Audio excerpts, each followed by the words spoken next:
This is another medical science that I like to discuss with you. Today, I decided to talk about aging. When it comes to aging, few terminology I like to discuss with you, and I want you to remember them. One would be the aging, the other one is successful aging and failed aging. Theory of life. The theory of life is they are multiple. One is reproductive theory. The other one is caloric intake. The caloric intake is more known by many, and it means that the lower calorie uh, consistent with longer life. And then another terminology I would like you to learn and we discuss is the lifespan. The lifespan is the number of the years that a human, a person can stay alive in this world and earth. From time to time, you see this guy in India is 140, this woman in uh, Tibet is 108, or somewhere else is 120. That's the lifespan, and then the life expectancy is the number of the years that uh, anybody expected to stay alive without any disease, or with disease with modification, meaning the uh, treatment and those kind of things. In United States, uh, in the turn of the century, in 1900, the life expectancy was almost 45 to 47. In 1960s, it was more, close to 60s and mid 60s, and these days we are at the boundary of the 80s. So we have 80s and old and very old, and we have number of the people that octogenarian and higher 90s and hundreds, and you see a lot. Uh, if you remember, or you might not remember, John F. Kennedy, the President of the United States, during his senatorship, he had a number of the initiatives that he was working on the aging and quality of life. And there is this phrase and this quote from him that he says, the United States, we have been able to increase years to the life, and now we are living longer, and now it's time to add life to these years.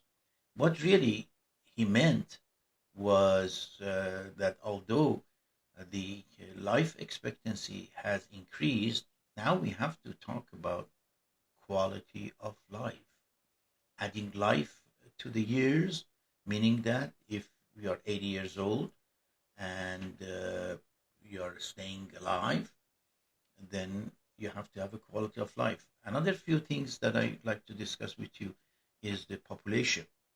The United States population and many other world, and we are aging uh, quite rapidly.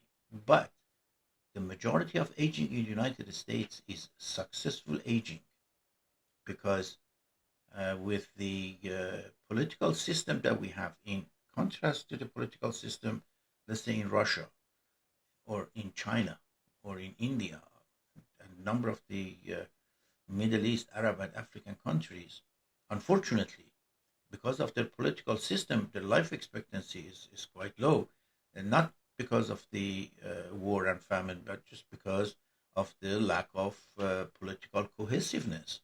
That's why we in the West, our politicians and our scientists and our philosophers, all advocating uh, a better political system that gives individual autonomy, freedom of choice, so they can really work hard, earn, and have a better life. Above and beyond this, there are medical advancement and medical science that, fortunately, we have one of the best medical system in the world. I know that many people complain. We complain about medicine in the United States. We complain about how expensive it is or how insurance works. Yeah, there are some discrepancies. There are some shortfalling, but generally speaking, we are leading medical science in the world.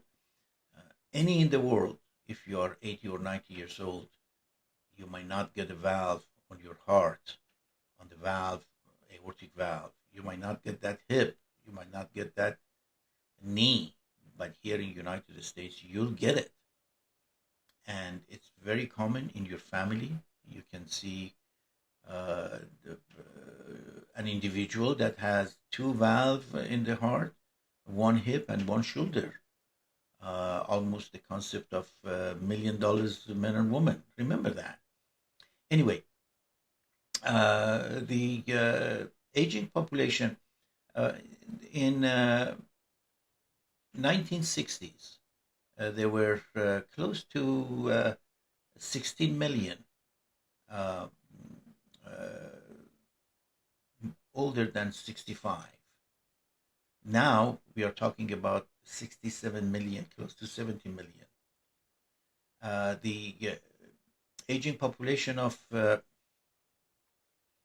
85 and older are almost 7 million, more than 2.8% of the population. And these numbers are increasing. And with increasing, it comes two terminology that also I want you to uh, learn and remember. One is sarcopenia and frailty, meaning that generally speaking, we are losing muscles and we become less capable. Our endurance, muscle endurance decreases. Well, the mental sharpness also decreases, and we call it neurosenescence, and in that category.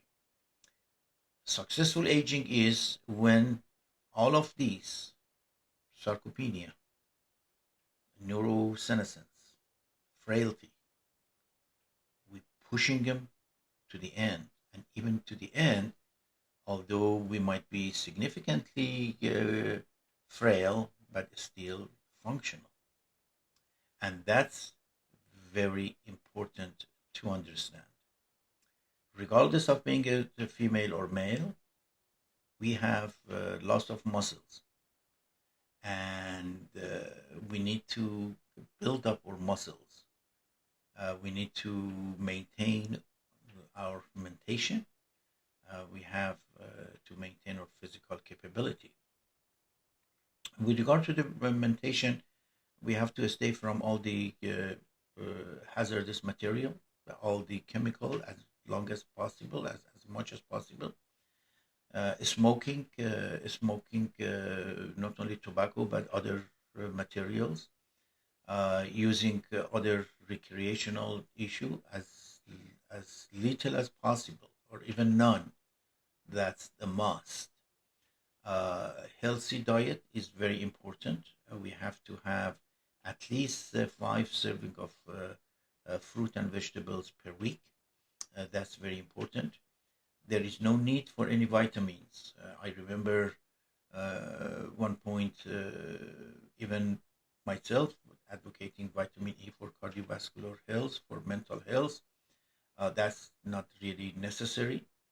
A good balance, a good balance of food will do the job. However, in a case or two, maybe we can utilize and use some of the vitamins.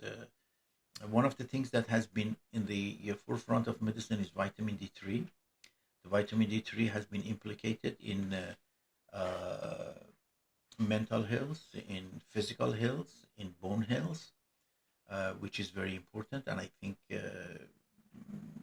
sounds very reasonable to have anything between 2,000 and 5,000 per week, and measure it.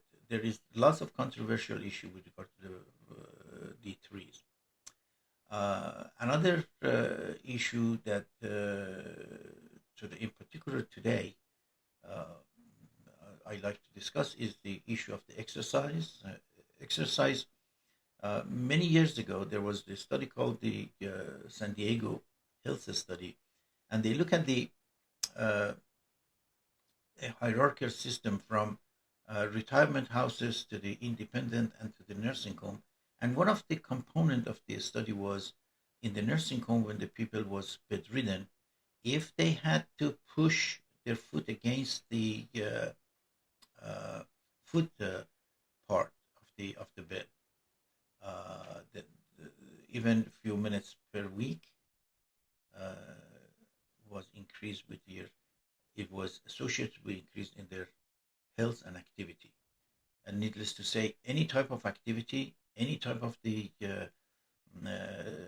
isotonic or isometric exercise going to be very helpful, and it's going to be very successfully added to the quality of life. Another things that I like to bring up is the issue of the muscle building. There are a number of the issue with regard to the muscle building.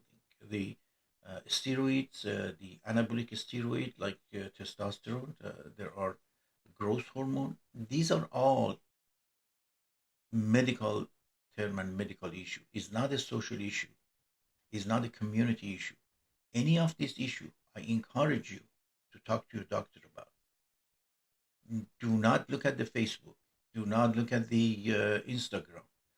Do not look at the info commercials. That's a no, no, no. Using any of those is a medical issue. You have to consider talking to your physician. Protein, the whey protein, and all of those, they might be even hazardous. There is this concept of creatinine or creatine uh, that is associated with the muscle building. These are all must be discussed with your physician. I would not uh, go and buy any of these products. It's not going to work.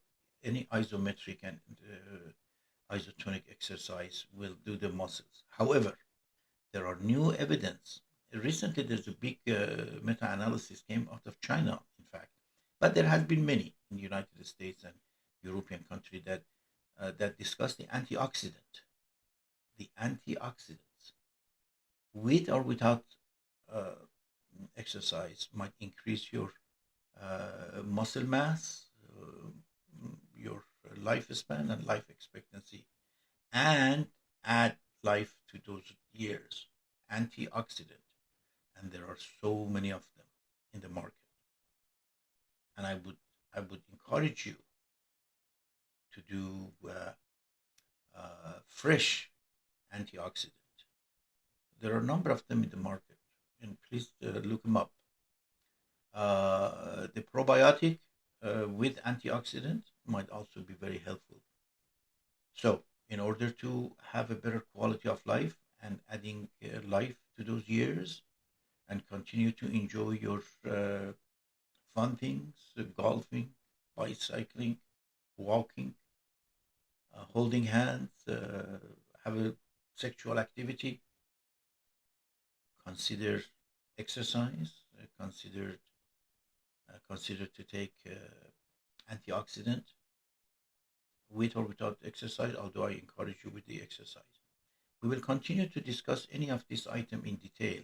Please leave me a note or comment so I know how to proceed and discuss more.